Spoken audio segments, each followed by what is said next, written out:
First advance structure. मैं अंग्रेजी में जॉन से आगे निकल गया हूँ। वो क्रिकेट में मुझसे आगे निकल गया है। वो पढ़ाई में तुमसे आगे निकल गई है। गाइस, इस प्रकार के सेंटेंसेस को हम इंग्लिश में कैसे कहेंगे जहाँ पर हम फ्रेज यूज़ करते हैं आगे निकल गया है या फिर आगे निकल गया हूँ।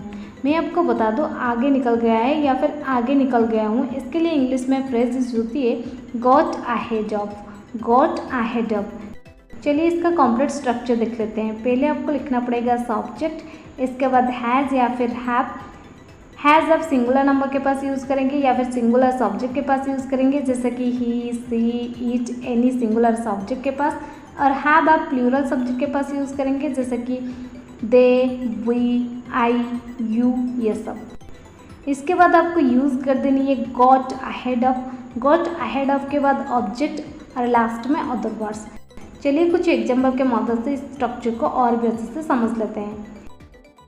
मैं अंग्रेजी में जॉन से आगे निकल गया हूँ। I have got ahead of John in English.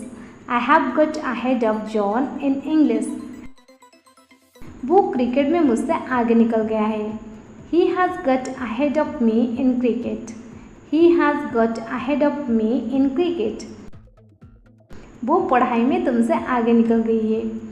She has got ahead of you in studies. She has got ahead of you in studies. Second advanced structure. फिलहाल तुम घर जाओ, मैं सब संभाल लूँगा। बाद में उससे बात कर लेना, फिलहाल उसे जाने दो। फिलहाल इसे छोड़ दो, हम इसे बाद में करेंगे। गाइज, इस प्रकार के सेंटेंसेस को हम हमारे डेली लाइफ में बहुत यूज़ करते हैं। तो इस प्रकार के सेंटेंसेस को हम इंग्लिश में कैसे कहेंगे आज के स्ट्रक्चर में हम सीखने वाले हैं।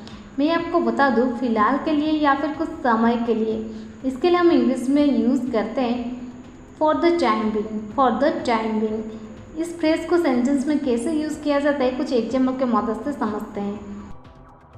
फिलहाल इसे छोड़ दो, हम इसे बाद में करेंगे।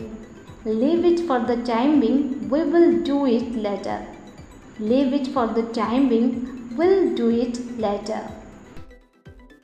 फिलहाल तुम घर जाओ, मैं सब संभाल लूँगा।